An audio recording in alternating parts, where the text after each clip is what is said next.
En el nombre del Padre, y del Hijo, y del Espíritu Santo. Amén. Dios te salve María, llena eres de gracia, el Señor es contigo.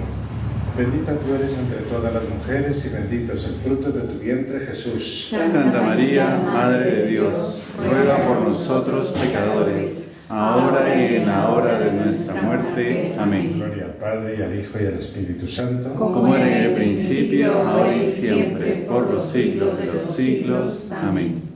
Sagrado Corazón de Jesús, En vos confío, trono de la sabiduría, ruega por nosotros.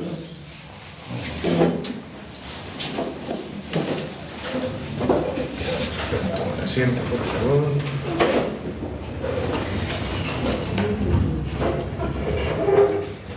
Y vamos a recordar que el último día que nos hemos encontrado habíamos empezado nomás el punto 2211. Es un punto extenso, quizá de los más extensos del Catecismo, 2211, porque tiene ahí varios apartados y nos va mostrando, o nos va diciendo el Catecismo, ciertas obligaciones que tiene la comunidad política para con la familia. Tiene el deber de llevar a la familia, asistirla y asegurarle, y aquí vienen unas cuantas tareas que le pone el Catecismo a la comunidad política. El primer puntito que habíamos empezado a comentar es el de la libertad de fundar un hogar, de crearlos y de educarlos de acuerdo con sus propias convicciones morales y religiosas. Bueno, entonces aquí habíamos visto algunos detalles y sobre todo habíamos acabado con una frasecita que espero que hayan ustedes anotado y todavía la conserven desde la semana pasada. La frasecita era: los hijos no son del Estado, los hijos son de Dios y los hijos son de la familia. Quizá a veces una de las ideas que han permanecido en el posmarxismo no es tanto su teoría económica, sino la negación del derecho de la familia a ser la educadora de sus propios hijos. Eso sí que ha permanecido, por desgracia, bastante.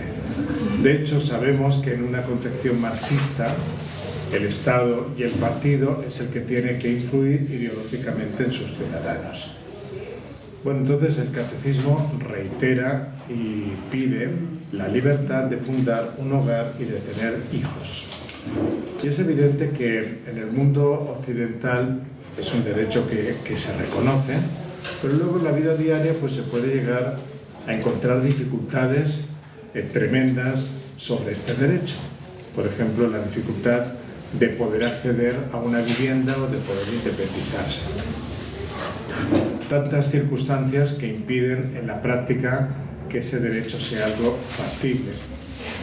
Y vamos a poner un poquito de atención a algo que escribió el Papa San Juan Pablo II, ya estamos hablando del año 91, una encíclica que ya alguna vez la hemos citado acá, son esas encíclicas que llamamos sociales, y es Centesimus Annus. Centesimus Annus. Bueno, el Papa cita la Centesimus Annus, ¿no? Pero este parrafito lo escribe en Veritatis Splendor. Disculpen que me confundí. En Veritatis Splendor es el párrafo que vamos a leer. Y él ahí cita a Centesimus Annus. El numerito que vamos a leer de Veritatis Splendor es el número 101. Y dice así: después de la caída, en muchos países, de la caída de las ideologías que condicionaban la política a una concepción totalitaria del mundo, la primera entre ellas el marxismo, existe hoy un riesgo no menos grave debido a la negación de los derechos fundamentales de la persona humana y a la absorción en la política de la misma inquietud religiosa que habita en el corazón de todo ser humano. Es el riesgo de la alianza entre democracia y relativismo ético que quita a la convivencia civil cualquier punto seguro de referencia moral, despojándola más radicalmente del reconocimiento de la verdad. En efecto, Si no existe una verdad última que guíe y oriente la acción política, entonces las ideas y las convicciones humanas pueden ser instrumentalizadas fácilmente para fines de poder. Una democracia sin valores se convierte con facilidad en un totalitarismo visible o encubierto, como demuestra la historia. Estas últimas palabras son las que él toma de Centésimos Annus, que también la ha escrito él. Entonces ya ven que no es simplemente algo que me esté yo inventando, sino que es el aval y la doctrina de los papas de los últimos tiempos, especialmente este grande en la historia que es San Juan Pablo II. De todos modos, pues no sería justo el que estemos achacando a los políticos la culpa de todo, que también eso suele ser una tendencia demasiado cómoda en nosotros, incluso a veces hasta cobarde. Y la mayoría de las veces pues está como desinformada o indiferente a todo eso. Bueno, supongo que ustedes tendrán muchas experiencias acordándose de cómo sus papás, para salir adelante, incluso probablemente muchos de ustedes para salir adelante, tuvieron que pasar muchas dificultades, ¿no? Muchos trabajos, ¿no? Para sacar a la familia adelante, porque hace unos 50 años o 60 años las cosas no eran tan sencillas. Y ya si empezamos a ir a nuestros abuelos, yo puedo recordar como mis padres que salían de una guerra en su infancia y su juventud, ¿no? Pues la cosa no era tan sencilla. A veces tenía que tener 2 trabajos, mi papá, mi mamá también su trabajito, mientras nos educaba a nosotros, mal pagados, mal vividos, mal comidos, aunque no tan mal comidos. Bueno, todas esas peleitas, ¿no? Quizá ahora le estamos poniendo demasiadas seguridades a la hora de abrir un hogar. Hay una diferencia realmente tremenda, ¿no? Uno ya tiene que tener todos los electrodomésticos, tiene que tener todas las cositas posibles, pues en fin, si yo les contara las cosas que me contaban mis papás a la hora de su noche de bodas, cómo fue, pues era muy divertido. Me imagino que ustedes también tendrán sus historietas, pero ahora no vamos a estar aquí contando, sobre todo porque nos están televisando. Bueno, es verdad que ahora nos hemos puesto demasiado a buscar demasiadas seguridades y demasiado facilitismo a las cosas, ¿no? Y está bien tener ciertas seguridades y no andar un poquito a la loca, ¿no? Pero hay que tener un poquito de cuidado porque eso de tener todas las seguridades, por ejemplo, un buen sueldo, unos estudios bien acabados, un buen puesto de trabajo, etcétera, etcétera, etcétera, etcétera, pues hace que nuestra confianza en Dios baje también de nivel. Y eso es lo que finalmente no debemos olvidar. El segundo punto que va tratando este pasaje del Catecismo es la protección de la estabilidad del vínculo conyugal y de la institución familiar.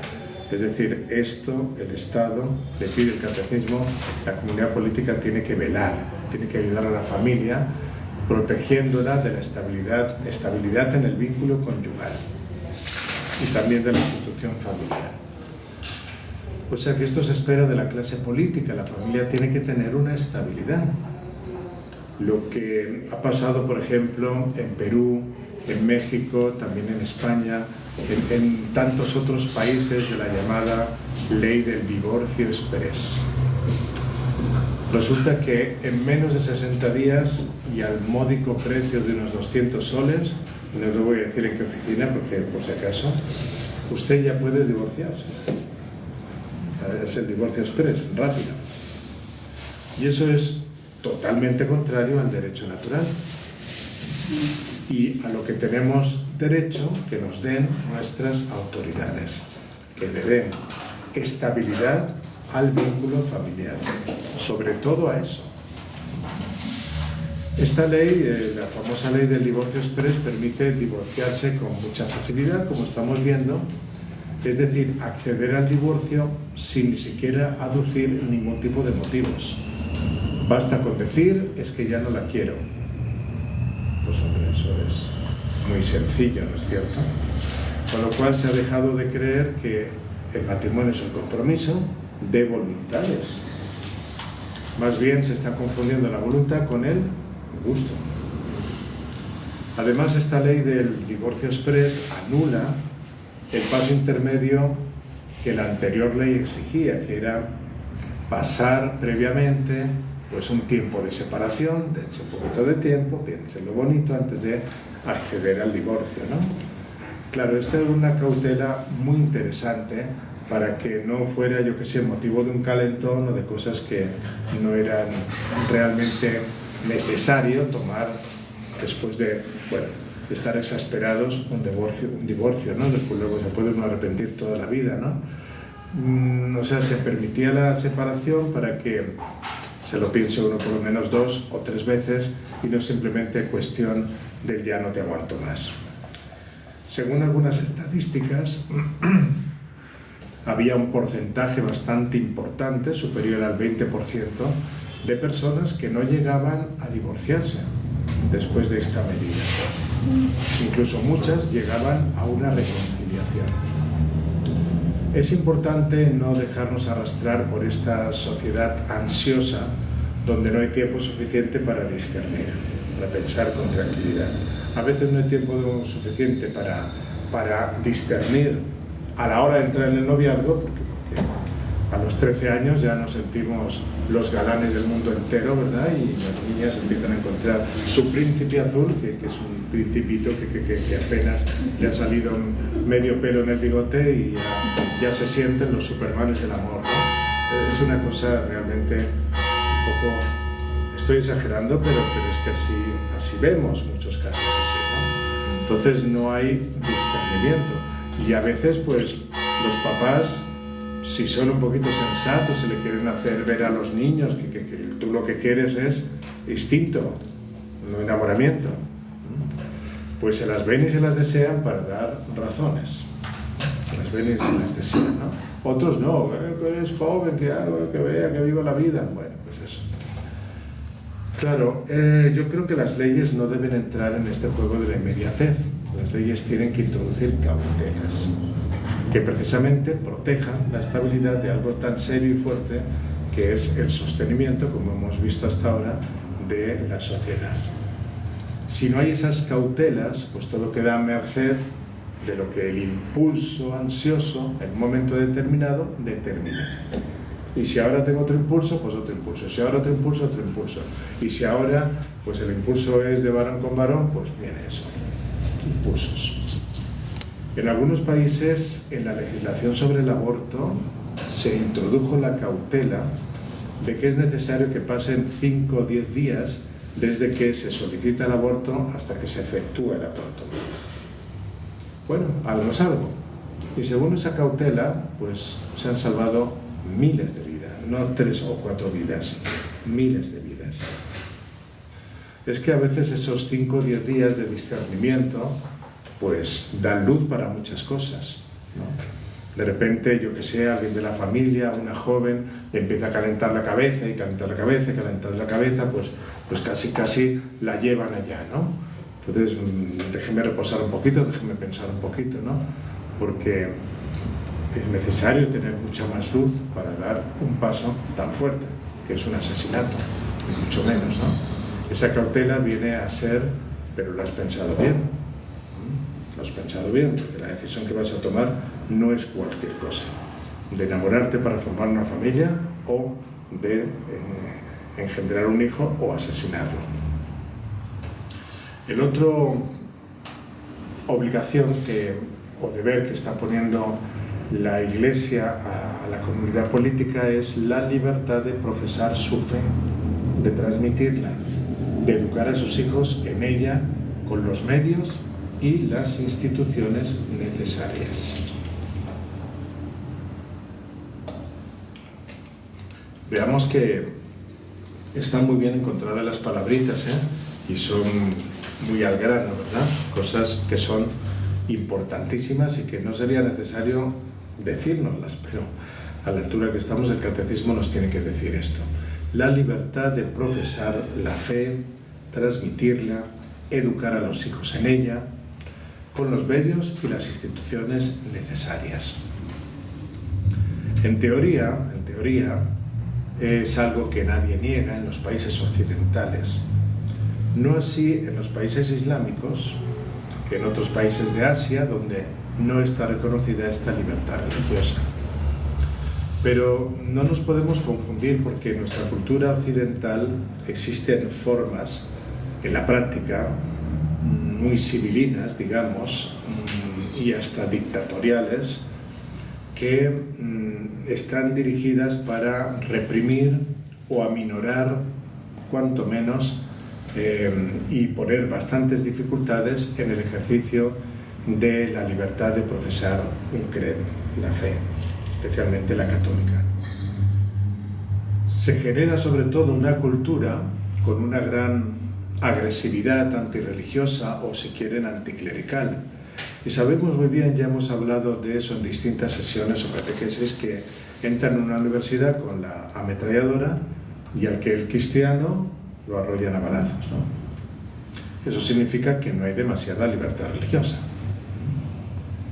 Hoy en día un joven está recibiendo una gran presión y tiene que tener una gran personalidad para sustraerse a esa persecución, en la cual se suele ridiculizar la creencia religiosa. O sea que ese joven que puede tener sentimientos religiosos católicos tiene un gran problema de cómo se manifiesta sin ser ridiculizado.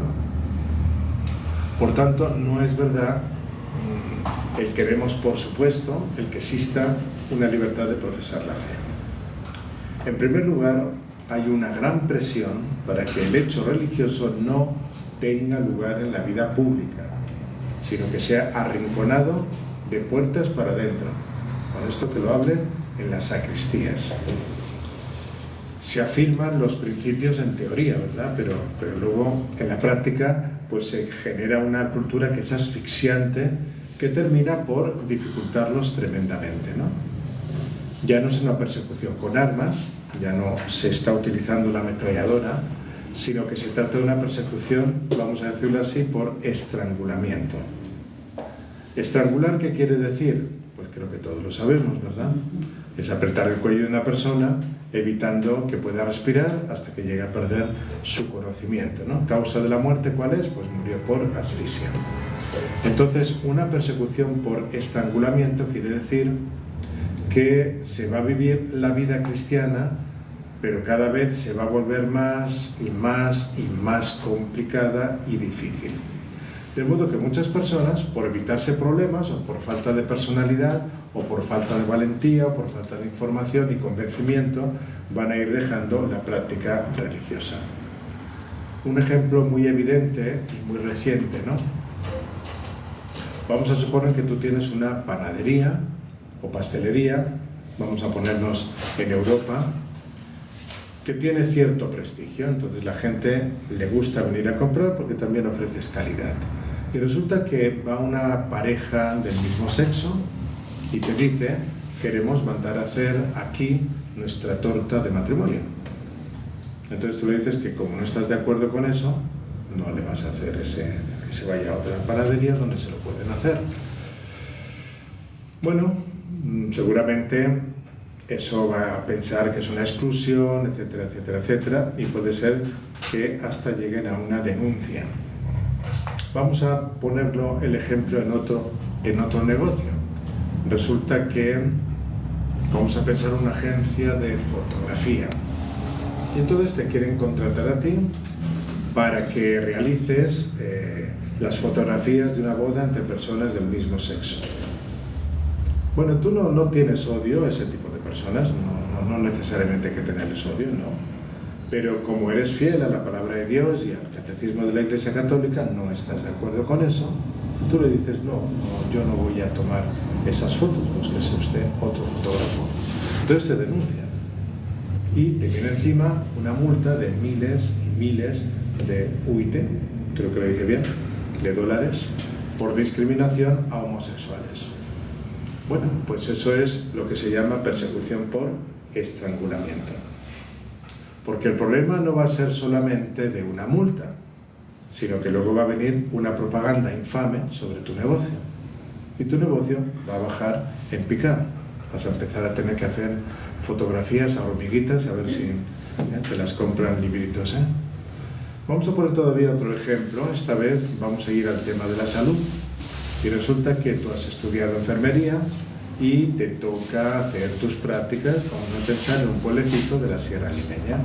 Entonces, en ese puesto de salud tú llegas y eres el último mono o la última mona, y allí hay establecido desde el Ministerio de Salud aplicar en aquel lugar tantas vacunas anticonceptivas de acuerdo a la población joven que hay allí y que puede ser fértil. Y además tú le tienes que explicar cómo funciona todo eso. Si tú vas con tus convicciones católicas y te opones a todo eso, ya te empieza a hacer el vacío y finalmente no te van a dar reconocimiento o simplemente te van a botar de ese lugar con un mal informe en tu expediente. Pero precisamente uno ha ido allí para tener un buen expediente y luego poder buscar una plaza, ¿no? De manera que va a resultar muy difícil que puedas encontrar trabajo en otro puesto, porque en realidad todo depende del Ministerio de Sanidad o del Interior. Eso es persecución por estrangulamiento. Entonces, ¿qué debemos estudiar? Pues enterradores. A lo mejor ahí no nos ponen problema. Bueno, es que así, por desgracia, va funcionando la cosa, ¿no? Libertad de expresión, libertad de religión, sí. De manera que a base de multas, a base de presión, se vaya logrando que las personas hagan lo que los poderes centrales nos están imponiendo en contra del derecho natural y en contra de nuestras creencias religiosas. Vean por qué razón el catecismo, que hace ya rato que está escrito, esto no se ha escrito ayer, ¿no? Hace rato que se ha escrito, pues estaba un poquito adelantado a todo lo que estamos ya viviendo ahora. Con los medios y las instituciones necesarias, los católicos tenemos derecho a tener unos medios y unas instituciones para poder transmitir y para poder impregnar la educación con esos valores católicos. Llama la atención que la escuela católica en general está sufriendo tanto porque suelen exigirle el doble de condiciones y muchas revisiones, muchísimo más que la pública. Hace algunos años yo estuve ayudando a un grupo que quería regalar a una escuela pública un baño en condiciones. Y tampoco piensen ustedes que estábamos proporcionando en la gran suite del baño, con una ducha con sauna y distintos grifos, no simplemente una taza para sentarse, decente, porque lo que había ahí, bueno, no tengo la capacidad de describirlo. Y estamos en una escuela pública. Pero como eso suceda con una escuela privada, a los 10 minutos está denunciada y está cerrada, deshabilitada por completo. Y si es católica, todavía la persiguen más. Sigamos avanzando. El derecho a la propiedad privada, a la libertad de iniciativa, a tener un trabajo, una vivienda, el derecho a emigrar. Esto pide también el catecismo como deber a la comunidad política. Derecho a la propiedad privada, a la libertad de iniciativa, a tener un trabajo, una vivienda, el derecho a emigrar. Yo quiero resaltar de todas estas cosas la libertad de iniciativa. Contra esa teoría liberal, ese principio de no intervención. En torno a esta polémica, pues se ha dado por la crisis económica en Estados Unidos en concreto, donde el gobierno republicano tenía que hacer una intervención para salvar la economía. Y esto ha ocasionado una polémica porque la cultura liberal dice que sea la propia oferta y demanda la que solucione la crisis y que se hunda el que tenga que hundirse. A propósito de esto, pues algunos pueden pensar que cuando la Iglesia habla de libertad de iniciativa, como que la Iglesia se está apuntando a esta visión liberal. No, la Iglesia plantea algo diferente. Recordemos que hemos aprendido un principio, ¿verdad?, que se llamaba el principio de subsidiariedad, ¿verdad?, que lo deben de tener por ahí en algún rincón de sus apuntes, ¿verdad? Bueno, y este principio, si recordamos lo que eso significaba, que es una doctrina muy propia de la Iglesia, ¿no?, dice que los estamentos sociales superiores tienen que respetar la vida de los inferiores.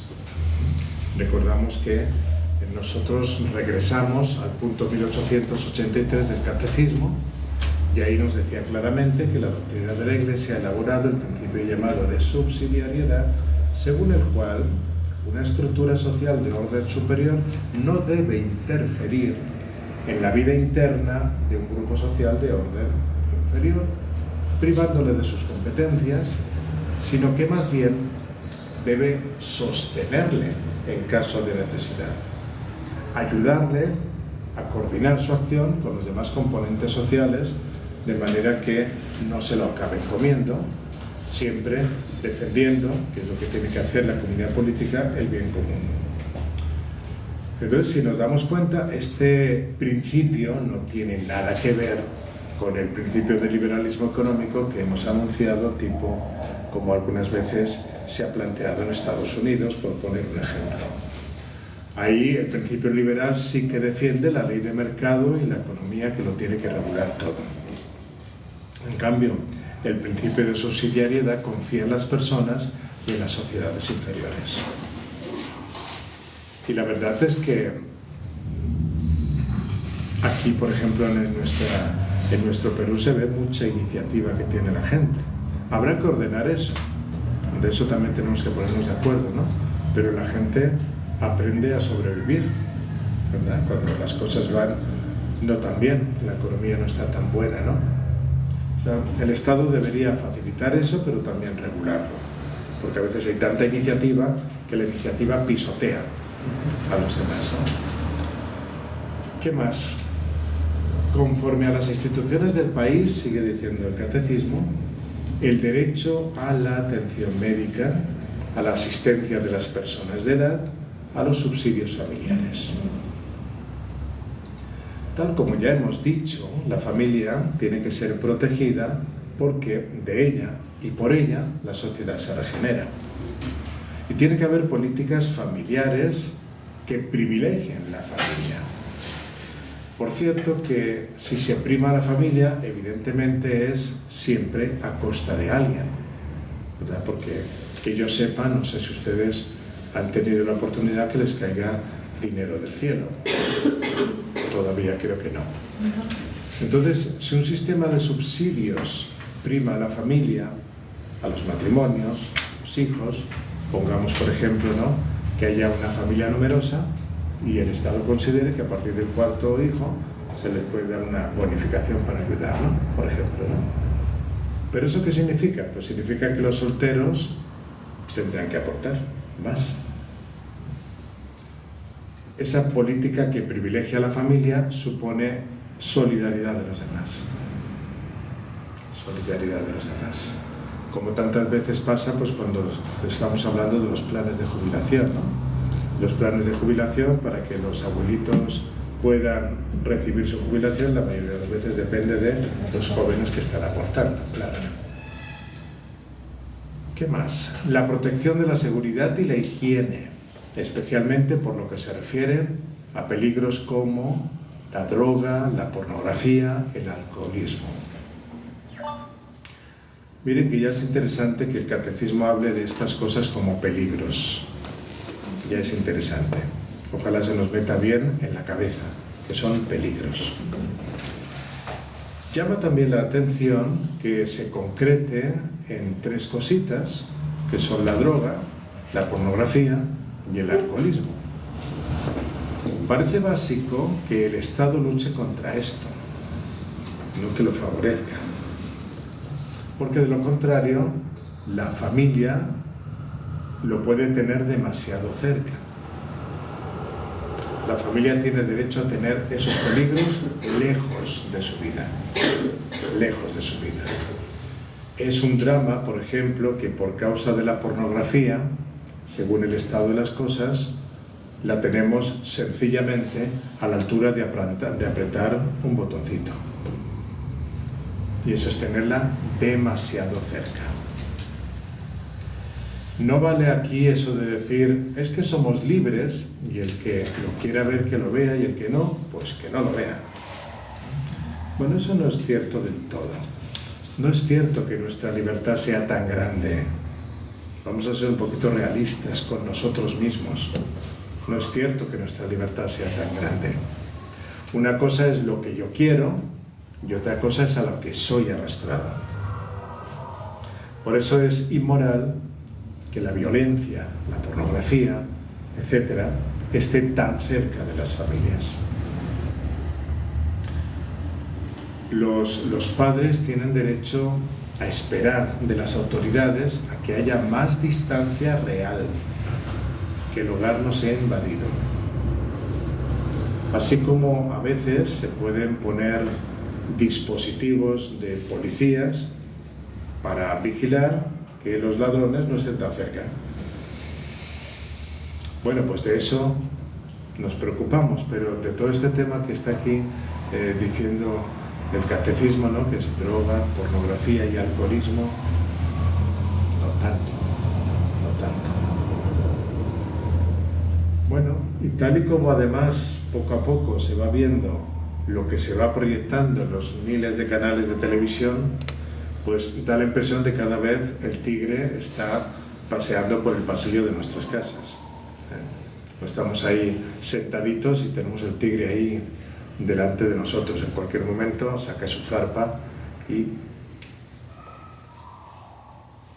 Entonces aquí es el hecho de que el que no lo quiera que no lo vea, o de repente estás viendo algo y ¡boom!, te meten ahí el asuntito, como tantas veces sucede también en Internet. Claro, los papás tienen que educar, si es que tienen ellos la educación, el discernimiento entre el bien y el mal. Pero si al momento se ven atacados en ese trabajito de educación, ¿no?, de las imágenes que se filtran en las casas, es decir, ¿por qué uno contrata su Internet y ya tiene que contratar una serie de filtros para el Internet? Por favor, ¿me vende el Internet con un policía? Es irrisorio, pero así sucede, por desgracia. Entonces eso quiere decir que el Estado no está todavía a la altura del asunto, más bien al contrario. Y son muchas las agresiones que sufre en este sentido la familia. Mucha sensación de que les están robando a sus hijos, por lo menos están manipulando civiles. Aquí está apelando a Familiaris Consorcio, número 46, también otra encíclica de San Juan Pablo II. Hay que reconocer que los católicos tenemos un gran déficit de asociacionismo. Quizá se ha tenido una especie de equivocada confianza en las autoridades y hemos podido renunciar a nuestro deber y al derecho de asociación. O sea, hemos confundido quizá lo legal con lo moral. Además, también somos muy perezosos e incluso inseguros. Nos falta un poquito de convicción en la defensa de nuestra fe, ¿no? Porque muchas veces no somos capaces de dar razón de nuestra fe, de nuestra esperanza, como dice San Pedro, ¿no? A veces uno cree que tiene la capacidad, pero de repente, ¿no?, te hace una preguntita X, a lo mejor una niña, y con el argumento que ha leído ella en TikTok o que ha recibido en TikTok, te deja a ti sin palabras. Pues eso quiere decir que no sabemos dar razón de nuestra fe y de enfrentar a los que piensan de manera contraria, ¿no? Y bueno, sería interesante que nos asociáramos para defender nuestros derechos o para por lo menos formarnos, ¿no? Que seamos grupos minoritarios, pero unirnos un poco más para generar estas asociaciones, como a veces se ven, ¿no?, momentos bonitos como las famosas marchas que hicieron con mis hijos, te metas, ¿no? Pero bueno, si ahí había miles de personas, ¿dónde siguen estando esas miles de personas, no? Y a lo mejor sería interesante haber hecho una pequeña encuesta en aquel momento de cuánta convicción hay en cada uno de los que estaban ahí y cuánto conocimiento. Y no es por criticar, ¿no? Sino porque realmente muchas veces pues no tenemos, no nos hemos preparado para eso, ¿no? No nos hemos preparado para eso. Bien, sigamos avanzando en el catecismo y vamos a pasar ahora al punto 2212. Parece mentira, pero de verdad, desde que hemos empezado el catecismo ya llevamos 2000 puntos, 2200 puntitos, ¿eh? Poco a poco vamos entrando en esta bonita obra que nos ha regalado el siglo XX, el Papa San Juan Pablo II, sobre todo, para nuestra formación. Seguimos con el cuarto mandamiento. Y ahora nos dice este punto, repetimos, 2212.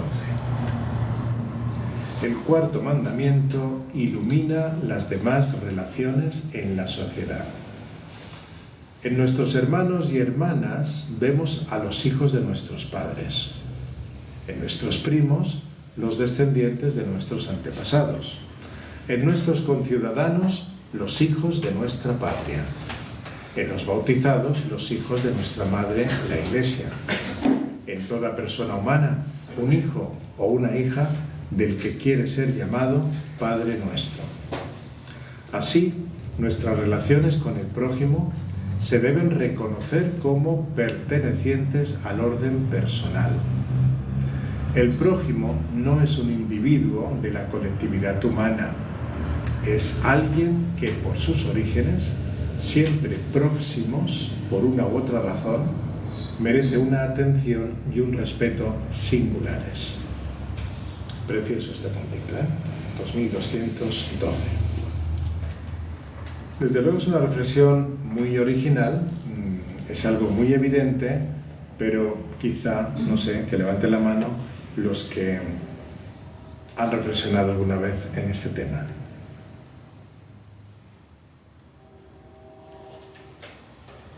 Tan evidente que no vale la pena ni reflexionar, ¿verdad? Porque lo tenemos todo tan claro, ¿no? La tesis de este puntito, 2212, es la siguiente, ¿no? Las relaciones familiares iluminan cómo tienen que ser las demás relaciones de la sociedad. Repito, las relaciones familiares iluminan cómo tienen que ser las demás relaciones de la sociedad. Hasta en eso la familia educa. Hasta en eso. Por eso siempre hay las tremendas tentaciones, sobre todo cuando empezamos a entrar en la adolescencia, de separarnos de la familia. Y se malogra todo esto. Creemos que ya sabemos, pobres de nosotros, cuánto nos queda por aprender todavía. Desde luego que la familia cristiana es una comunión de personas, esto lo hemos aprendido sesiones atrás, que es reflejo, o si quieren imagen, de la comunión que se da en la Santísima Trinidad, porque de hecho de ahí procede finalmente, ¿no? De la misma manera, las relaciones sociales, las que tengo que tener con mi prójimo, tienen que ser un reflejo de las relaciones familiares. Entonces, la relación familiar o la familia tiene el espejo en la Trinidad y la sociedad tiene el espejo en la familia. Veamos que se está apuntando a un ideal bastante alto. En las jornadas mundiales de la juventud que se realizaron en Sydney, en el discurso de acogida que pronunció entonces el Papa Benedicto XVI, interesante discursito, resulta que el Papa ahí echaba mano de este mismo argumento. O sea que finalmente no, lo que hacía el Papa era explicar el catecismo a la juventud, ¿no? ¿Del argumento de qué? Pues es del argumento de la importancia de tener relaciones personales, en el sentido de que es mucho más difícil proceder de una manera incorrecta con el prójimo cuando tenemos una relación personal con él. En concreto, y haciendo referencia a la exaltación de la violencia y la degradación de la sexualidad en la pornografía, o sea, el Papa está enlazando con el punto anterior del catecismo, ¿verdad?, que lo hemos visto ahí. El Papa preguntó esto: me pregunto cómo uno que estuviera cara a cara con personas que están sufriendo realmente violencia y explotación sexual, me pregunto cómo podría explicar que estas tragedias, representadas de manera virtual en la pantalla, han de considerarse simplemente como de diversión. Esta como falta de respeto y de delicadeza ante la dignidad de la mujer, que es utilizada muchas veces como un trapo de usar y tirar, sin duda alguna es el uso de una sexualidad desequilibrada. Y la palabrita desequilibrada tiene ahí toda su intención. O si quieren, en el tema de la violencia, que también está apuntado por el Papa, ¿no?, donde quizás hasta nos podemos llegar a divertir por espectáculos y por películas donde, con muchos efectos especiales, se da muerte y se da violencia de una manera tan real, que puede ser muy interesante el avance en esos efectos especiales, si quieren, ¿no? Pero que eso sea objeto de entretenimiento es hasta grotesco, ¿no? Suele suceder en conversaciones con jóvenes, por ejemplo, en el tema de la pureza, que cuesta que lo entiendan hasta que finalmente se les hace la preguntita: bueno, ¿y si esa persona que tú ves en la revista? Y cada vez las respuestas nos dan más sorpresas, ¿eh? Si eso que tú ves en la revista o en la película o en la escena, ¿no?, fuera tu mamá o fuera tu hermana la que encuentras en la pantalla. Siempre ha habido un pudor respecto a eso, ¿no?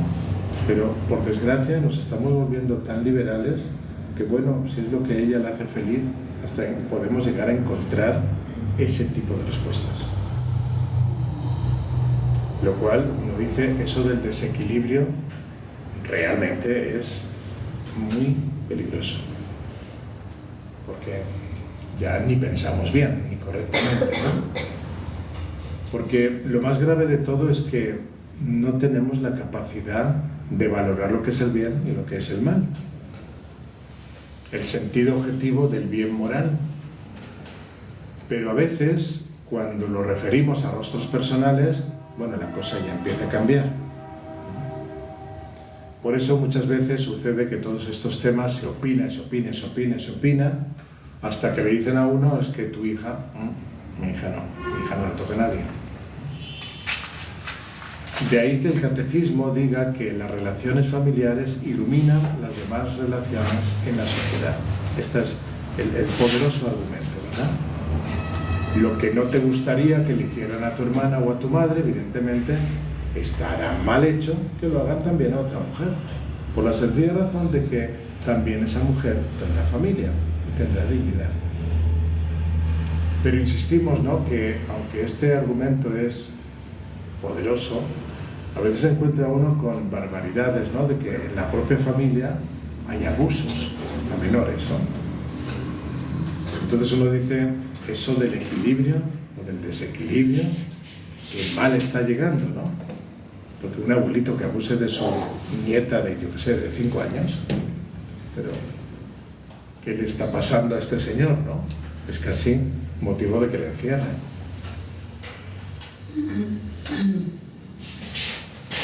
El pasaje conocido de la parábola del hijo pródigo, en el momento en el que llega el hermano mayor y no acepta que su hermano menor haya tenido la acogida del papá, el diálogo que ahí se plantea entre el hermano mayor y el papá, pues es bastante ilustrativo, ¿verdad? Como ya empiezan a dormirse con tanta ley de vamos a buscar ese pasaje de la Sagrada Escritura, Estamos silenciando los ronquidos para que no salgan en la grabación, pero ya empiezan a aparecer por acá, ¿eh? ¿Qué vamos a buscar? Lucas 15, del 25 al 32. Lucas 15, del 25 al 32.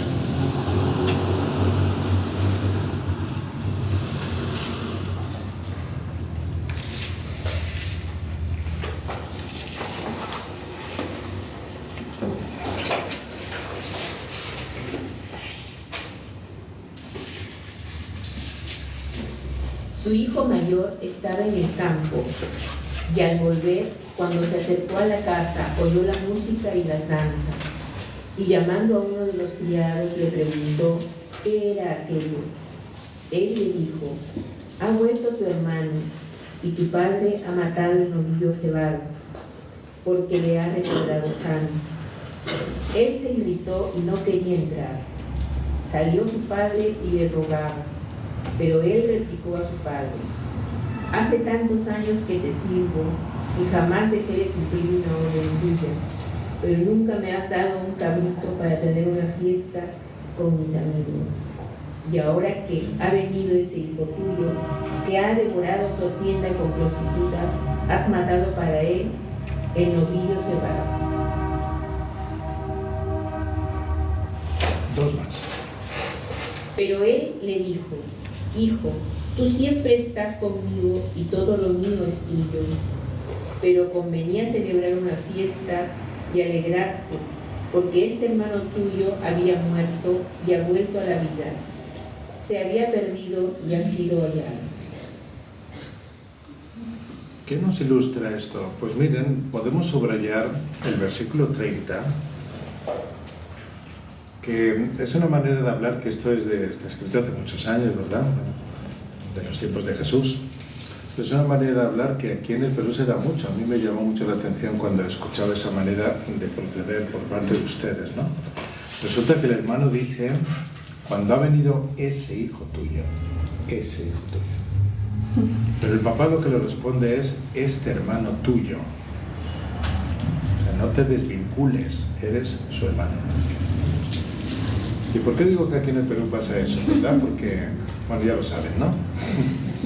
Porque cuando el hijo hace cosas muy buenas, es mi hijo. Pero cuando el hijo no hace las cosas buenas, ese hijo tuyo, ese hijo, también hablamos un poquito así, ¿no? Entonces ustedes comprenden muy bien esta parábolita. Si no ponemos rostro a nuestras relaciones, inevitablemente las relaciones serán de otro tipo. A veces por interés económico, a veces por interés político, incluso por interés quizás hasta afectivo. O sea, ver en otra persona a alguien que yo utilizo para cubrir mis soledades, quizá, por decirlo de alguna manera. Y es que cuando nuestras relaciones no pertenecen al orden personal, cuando no vemos en el prójimo un rostro concreto, un rostro humano, pues también puede ocurrir que lo veamos como competencia, porque finalmente entre estos dos hermanos, sobre todo por parte del mayor, me viene como a robar el espacio, ¿no? Cuando se fue con su plata, alguien me está quitando el puesto central. Sentimos celos de una manera u otra, el prójimo me estorba. Si no ponemos un rostro personal, no lo queremos. Y es muy difícil obrar bien si no se tiene amor. Por eso tenemos que tener siempre la vinculación hacia la Trinidad, que Dios es amor. ¿Qué nos dijo el Señor? Amad al prójimo. Y para amar al prójimo, lo primero es como yo os he amado. Y el Señor nos ama a cada uno de nosotros de una manera personal. Personal realmente. Bueno, lo que nos está enseñando este punto es muy importante. El cuarto mandamiento ilumina las demás relaciones en la sociedad. Fíjense la relevancia y la hondura que le da el catecismo al cuarto mandamiento, a eso de honrar padre y madre. Pues a veces en nuestros exámenes de conciencia, a lo mejor simplemente pienso, pues no le he contestado mal a mamá, pues lo he tratado bien, con cariño a papá, y ya revisé el cuarto mandamiento. poco rápido vamos, ¿no? Es necesario entrar en un trato con el prójimo desde el amor que yo aprendo en la Trinidad. Y en el fondo, pues tengo que pensar en obrar en él, como obraría con mi hermano, con mi papá o con mi hijo. Este punto, después de hacer este principio, lo especifica por lo menos en 5 niveles. En nuestros hermanos y hermanas vemos a los hijos de nuestros padres. Este es el primer nivel. En nuestros hermanos y hermanas vemos a los hijos de nuestros padres. A veces incluso dentro de la misma familia existe rivalidad entre hermanos. ¿Cuántas historias podíamos contar aquí que se nos caerían los dientes y no habríamos acabado de contar historias? ¿Cuántas rivalidades a veces en la propia familia se dan entre hermanos? Una mala relación fraternal, una manera de sanarla podría ser el decir, estos celos que yo tengo a mi hermano posiblemente cambiarían si yo tomara en cuenta que este hermano mío es hijo de mi padre y es hijo de mi madre, exactamente igual que soy yo. Pero uno se pregunta por qué a veces, aunque existe esa realidad, no se sana. Y seguramente podríamos sacar aquí, ¿verdad?, ciertos argumentitos, ¿verdad? Quizá el más conocido es el de la plática, de la plata, ¿no? O las herencias, que finalmente va todo. No deja de ser más que egoísmo y soberbia, ¿no es cierto? Que es lo contrario al amor. Desde luego, si en una familia somos varios, yo no puedo pretender ser el hijo único.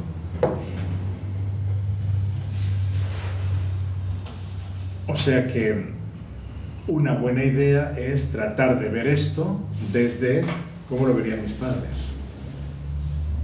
En el supuesto caso de que mis padres no se hayan peleado, se hayan separado, se hayan divorciado, se hayan ido con otro, porque eso ya es otra película, ¿no? Pero si sucede eso, fíjense el gran enorme daño que se da.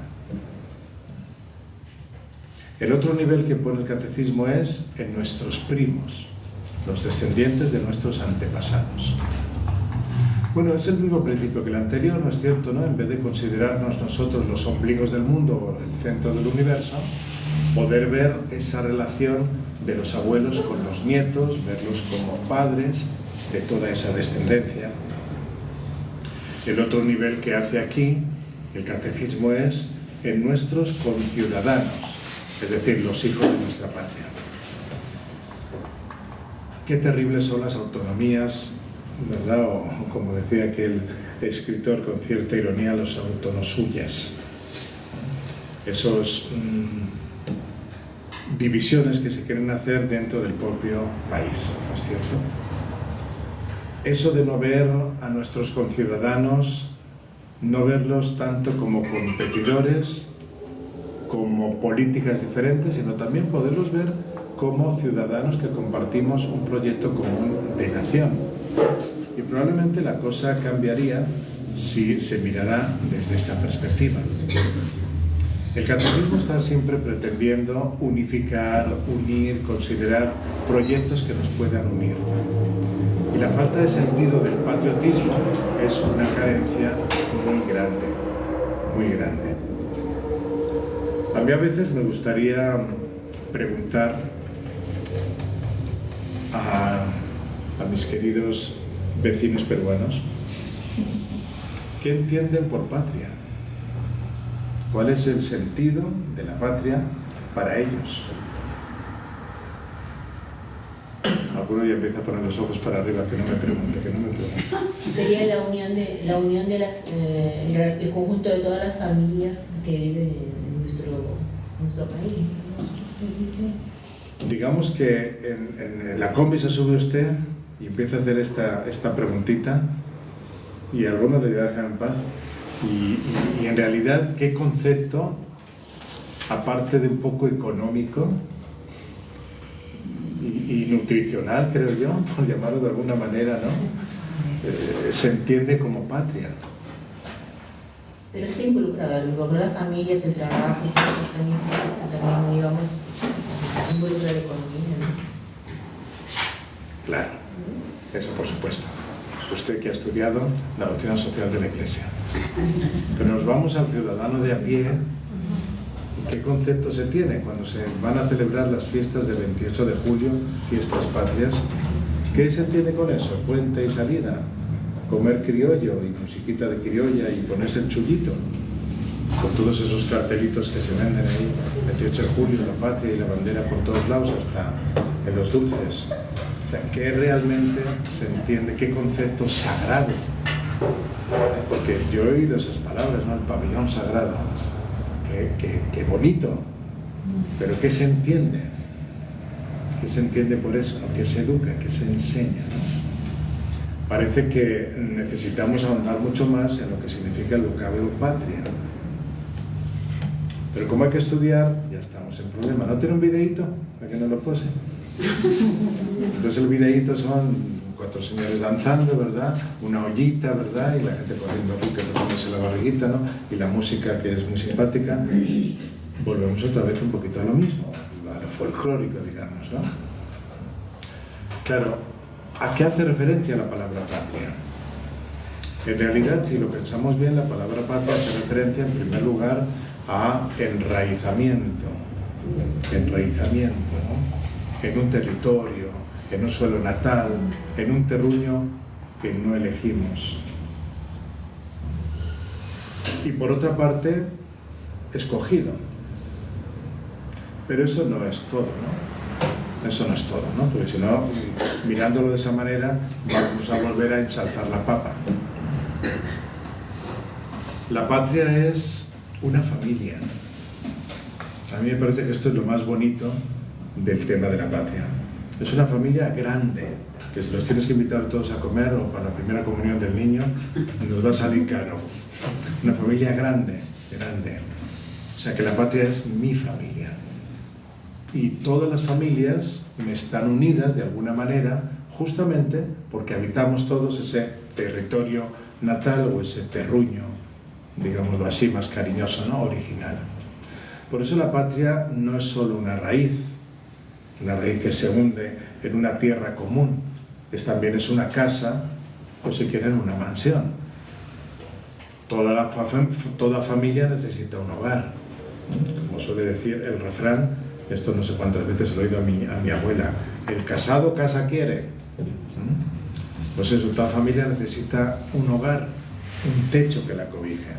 Necesita unas paredes, pero no simplemente porque tenga que tener un muro que no me vea el vecino lo que estoy haciendo, ¿no? Sino porque esas paredes van a albergar un calor humano, de manera que se vuelve parte de la familia. El hombre no simplemente es un arraigo vinculado a un territorio determinado, sino que más bien es una pertenencia a una comunidad de personas tan irrenunciable como la misma tierra que pisa.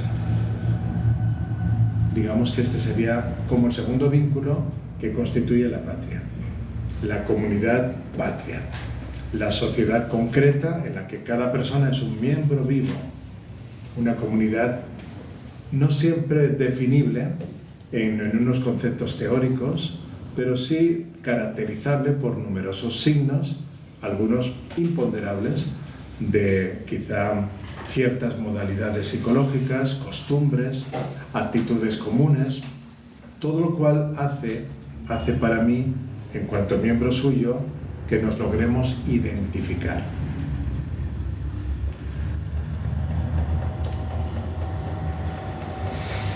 Tengo por aquí una frasecita de San Agustín, que miren si nos hemos ido lejos, que es la siguiente: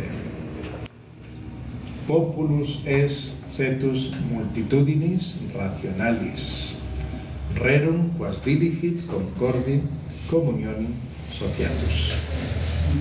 La repito. Esto está en un librito fantástico que es La ciudad de Dios, de Civitate Dei. Sí, ya lo voy a traducir porque están criticando ahí. La congregación de seres racionales, interesante, la congregación de seres racionales asociados por la concorde comunión de cosas que aman. Congregación de seres racionales asociados por la concorde comunión de cosas que aman. O sea que no es una, lo está considerando ya en aquellos tiempos, San Agustín, para que veamos que el concepto de patria es muy arcano, no es ahora no nos lo ha enseñado la Revolución Francesa ni la enciclopedia. El pueblo no es una mera agregación extrínseca de individuos, ni una masa indistinta de anónimos, no. Es cierta comunión concorde, dice San Agustín, de personas que se reconocen en la patria,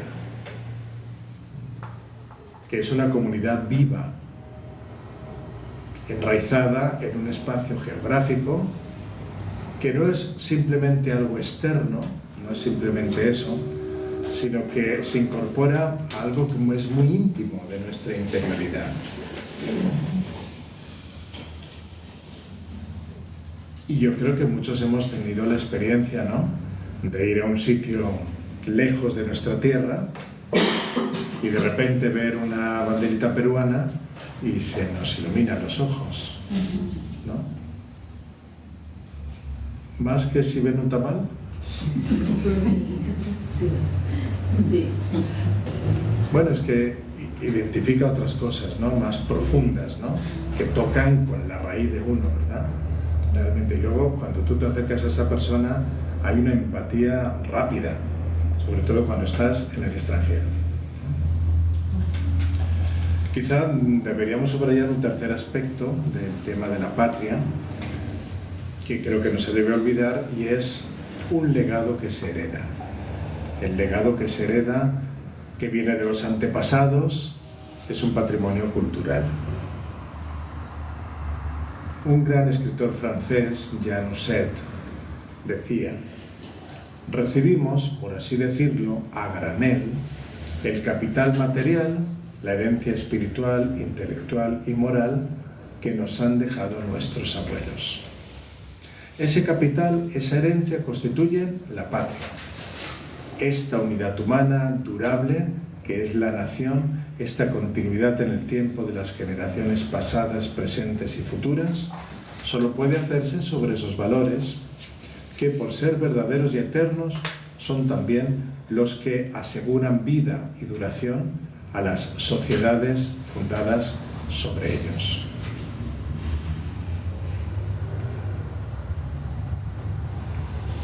Un cardenal de glorioso nombre en la historia de España, el cardenal Román, tiene un libro que es una preciosidad, aunque es así de gordo, que se llama Catolicismo y Patriotismo, donde él explica todo esto siempre desde el sentido cristiano, ¿no? Y él dice que la patria, más allá de la tierra, de ser la tierra donde hemos nacido y del conjunto de familias y ciudades que la componen, es principalmente una asociación de orden espiritual. Por eso San Agustín nos ha dicho de seres racionales, ¿verdad? Es de orden espiritual y moral, que por providencia de Dios se ha formado bajo la fuerza unitiva de unos mismos lazos, unos lazos donde entra la historia, entra la cultura, entra la religión, entra el terruño nacional, ¿no?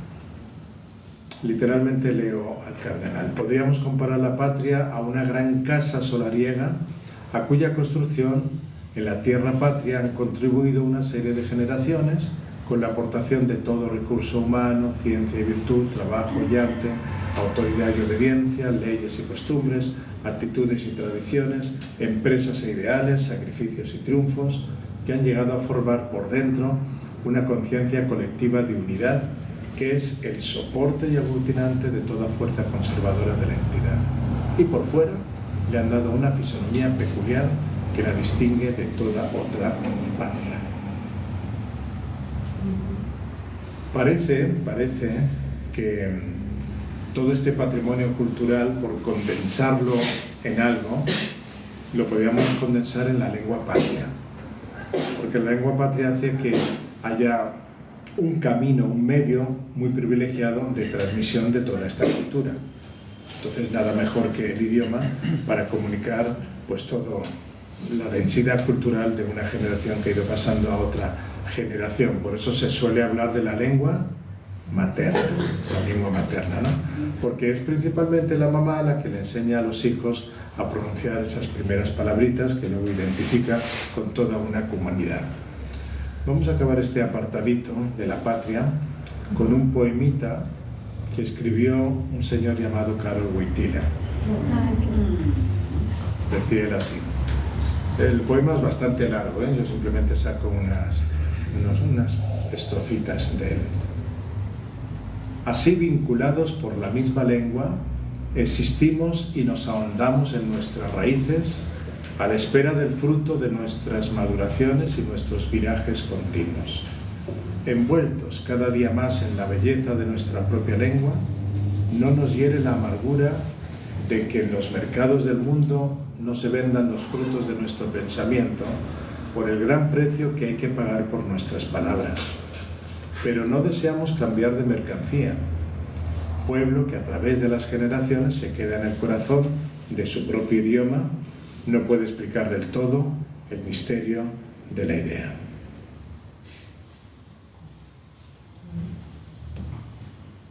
Desde luego Rousseau estaba muy equivocado al pensar que la patria era un contrato social. Muy equivocado. No sé por qué le hacemos tanto caso. Mejor San Agustín, ¿verdad? Lo vamos a dejar aquí para que se queden ustedes con el buen sabor de su patria.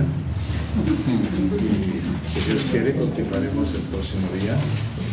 Dios mediante.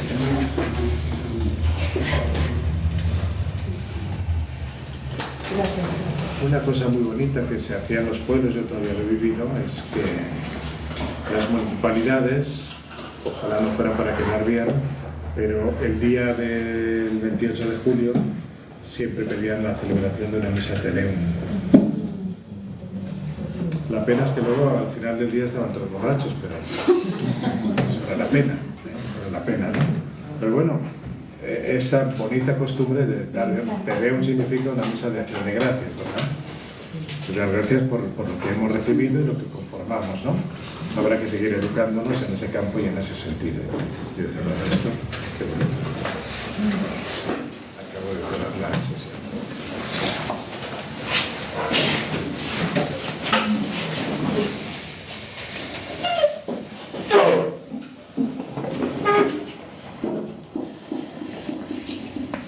Gloria al Padre, al Hijo y al Espíritu Santo. Como en el principio, ahora y siempre, por los siglos de los siglos. Amén. Glorioso Patriarca San José, ruega por nosotros. Santos ángeles de la guarda, Ruega por nosotros. Gracias, Padre. Padre, con su permiso queremos invitarles el miércoles